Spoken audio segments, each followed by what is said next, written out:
मैं हूं आलिया और आप देख रहे हैं breaking barriers with Alia Shah. Welcome to my show. एक मरतबा फिर अपने प्रोग्राम के साथ आपके सामने हाजिर हूं। अफ़गानिस्तान की सूरत हाल पर हमने कई दफ़ा बात की, लेकिन आज हम ज़रा एक मुख्तलिफ तरीके से बात करेंगे। हम अफ़गानिस्तान चलेंगे, अफ़गानिस्तान जाएंगे और वहाँ पर पहुँच कर देखेंगे कि वहाँ की सूरत हाल क्या है, क्योंकि ख़बरों में जो हमें वहाँ की सिचुएशन नज़र आ रही है वो तो बहुत ही अलार्मिंग है। इसकी वजह यह है कि यह दावा किया जा रहा है तालिबान की जानिब से कि तकरीबन 85% अफ़गानिस्तान पर उनका कब्ज़ा हो चुका है। काबुल के करीब वो पहुंचने वाले हैं। जो कंधार है उसकी ख़बरें आई कि वहाँ पर जो है वो पहुंच चुके हैं और बहुत तेज़ी से सरेंडर्स हो रहे हैं। बहुत सी जगहों पर एक दूसरे के साथ लड़ाइयाँ जारी हैं, यानी ये कि जो अफ़गान फोर्सेस हैं, हुकूमती फोर्सेस और तालिबान के बीच शदीद लड़ाई भी जारी है। कई पोस्टों पर, कई चेक पोस्टों पर, कई शहरों में जब वो दाखिल होते हैं और फिर शहरों में वो जब दाखिल होते हैं तो किस तरीके से कहाँ कहाँ पर उनको वार्म वेलकम किया जाता है। बच्चे वहाँ पर खड़े होते हैं जिस जगह से, जिस रास्ते से उन्होंने आना होता है। हमने ये भी देखा कि एक इमारत है जहाँ पर पहुँच कर उन्होंने वहाँ पर जो फ्लैग है अफ़गानिस्तान का वो उतारा। कई जगहों पर पहुंचकर वो अफ़गानिस्तान के फ़्लैग उतारते हैं, अपने लगाते हैं, उनके जो असलहा उन्होंने लटकाया होता है और जीपों पर और साथ में मोटरसाइकिलों पर इस तरीके से वो पूरे एक ग्रोह के ग्रोह बना के आ रहे होते हैं। एक बहुत ही खौफनाक मंजर होते हैं। ये खौफनाक मंजर हमने कुछ साल पहले पाकिस्तान में स्वात में अपनी आंखों से देखा हुआ है। यहाँ पर सिचुएशन वो थी कि स्वात के दरमियान में एक चौक था जिसको खूनी चौक कहा जाता था और वहाँ पर तालिबान जिसको भी सज़ा देनी होती थी उसको लेकर आते थे, उसका सर कलम करते थे सबके सामने, या जो भी सज़ा कोड़े लगाते थे। इसके अलावा लड़कियों को जिस तरह उठा लिया जाता था और बहुत सारी ऐसी चीज़ें जो हुआ करती थी। लेकिन पहले आपको लेकर चलती हूँ अफ़गानिस्तान में इस वक्त हमारे साथ पाकिस्तान के senior journalist, reporter, writer, columnist Ejaz Syed मौजूद हैं और एजाज़ सैयद वहाँ की जो ताज़ा तरीन रिपोर्ट्स, आंखों देखा हाल जो हम तक पहुँचाएँगे। बहुत बिजी थे एजाज़ सैयद, लेकिन मैंने उनसे कहा कि नहीं, प्लीज़ कुछ आप मेरे लिए टाइम निकालिए। थैंक यू सो मच कि उन्होंने मेरे लिए टाइम निकाला। Ejaz Syed, thank you so much for joining my show. सबसे पहला सवाल तो मेरा आपका यही होगा आपसे कि यहाँ पर तो ख़बरें जो हैं वो बहुत ही अलार्मिंग सिचुएशन दिखा रही हैं। वो ये कह रही हैं कि जो ख़बरों में बताया जा रहा है कि तालिबान बहुत जल्द जो है शायद वो काबुल भी पहुँचने वाले हैं। सरेंडर्स बहुत तेज़ी के साथ हो रहे हैं और साथ में जो है वहाँ पर जो ग्राउंड रियलिटीज़ है वो तो आप बेहतर तरीके से जानते होंगे। बताइएगा कि क्या ग्राउंड रियलिटी है, जो खबरें आ रही हैं इसमें किस हद तक तस्दीक है? आलिया, इस वक्त मैं अफ़गानिस्तान के दारुल-हुकूमत काबुल में मौजूद हूँ और मैंने आउटस्कर्ट्स का दौरा भी किया है और मैं काफ़ी दिनों से यहाँ पे चूँकि बैठा हुआ हूँ। जो ये एक तासुर फैलाया जा रहा है कि जिस तरह जो तालिबान हैं वो मरकज़ में आ गए हैं, वो किसी भी वक्त मरकज़ पर कब्ज़ा कर रहे हैं, यानी कि काबुल पर। ये तासुर बिल्कुल गलत है, ऐसी कोई बात नहीं। तालिबान अभी भी मरकज़ से बहुत दूर है। यहाँ से तकरीबन 4 से 5 किलोमीटर का फासला है। लग़मान का इलाका है जहाँ पर वो मौजूद हैं, जो नियरेस्ट जो जिसे कह सकते हैं आप। और तालिबान मरकज़ की बजाय रूरल एरिया जो है अफ़गानिस्तान का वहाँ पर है।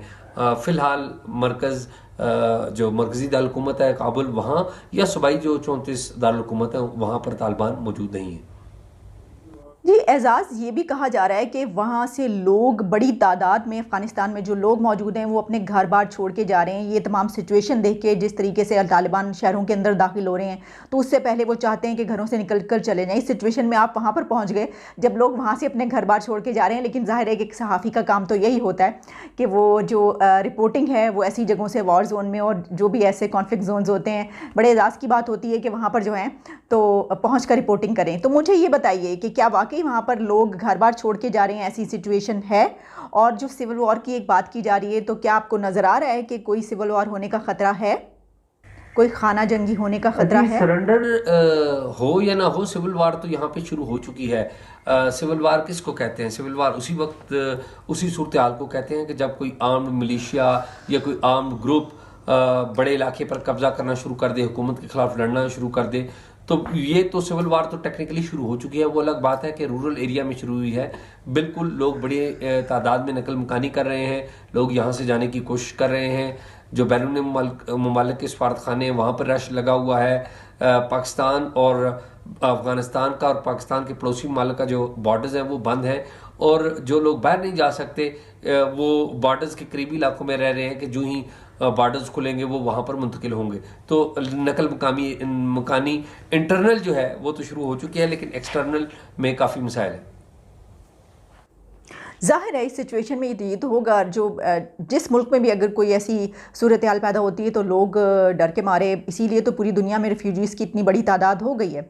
अब अफ़गानिस्तान में एक मरतबा फिर वो होने जा रहा है और वही पाकिस्तान को डर है कि वहाँ से लोग जो हैं अब इस तरफ आएंगे तो क्या किया जाएगा। मुझे ये भी बताइएगा कि एक बात ये जो कही जा रही है कि जो तालिबान हैं वो काबुल के करीब पहुंचने वाले हैं, आपको क्या लग रहा है कि बहुत जल्द वो पहुंच जाएंगे? कब तक अगर इसी तरीके से सरेंडर्स होते रहे तो वो आपके ख्याल में कितना अरसा उनको और लगेगा काबुल तक पहुंचने में? जी, तालिबान अगर काबुल का रुख करेंगे तो मेरा ख्याल है वो काफ़ी देर लगेगी, कम से कम सितंबर के बाद या नेक्स्ट ये जो कमिंग दिसंबर है या नेक्स्ट ईयर के जो आगाज़ है उस तक पॉसिबल है वो हों। लेकिन उससे पहले यहाँ पर बहुत सारे जो पॉलिटिकल अप डाउन हो रहा है, नशेब अफराज पॉलिटिकल हो रहे हैं, वो भी बड़े अहम हैं। लेकिन मैं आपको ये बताऊं आलिया, यहाँ पे हम बहुत ज़्यादा तालिबान को आइडियलाइज करते हैं।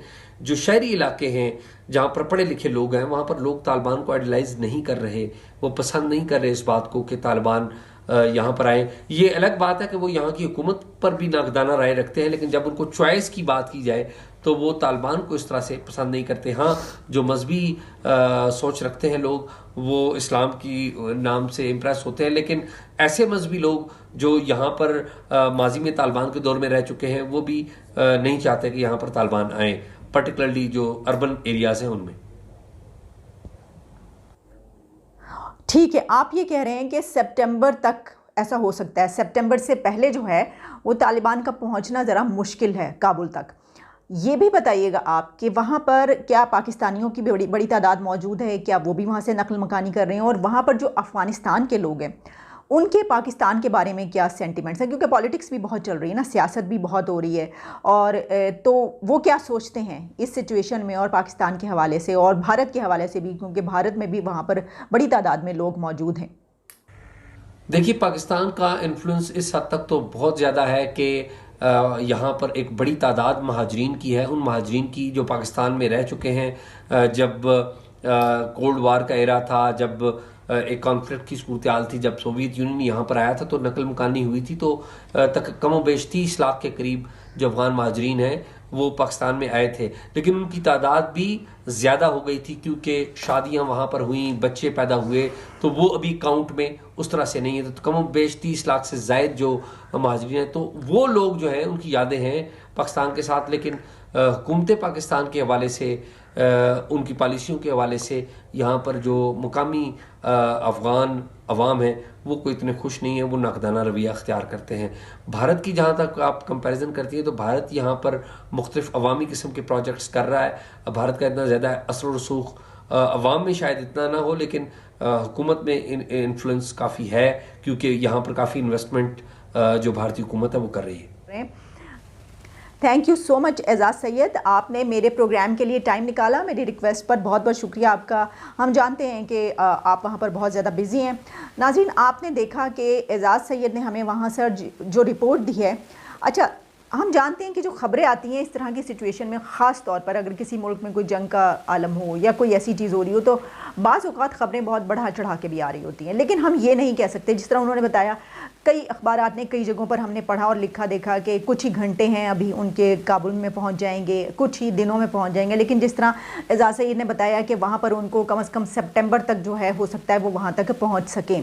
तो ग्राउंड रियलिटी तो ये है, क्योंकि ज़ाहिर है कि वहाँ से जो रिपोर्ट कर रहा है वो जानता है, लेकिन ज़ाहिर है कि उसमें वो कुछ जल्दी भी पहुँच सकते हैं, कुछ देर से भी पहुँच सकते हैं। तो डिपेंड करता है कि कितनी तेज़ी से सरेंडर्स हो रहे हैं, कितना ज़्यादा वहाँ पर जो अफ़गान फोर्सेस हैं वो कितना अपने आप को उनके साथ जो हैं वो टकराव बर्दाश्त रख पाती हैं, अपने आप को एक स्टेबल पोजीशन में रख पाती हैं लड़ाई करते हुए।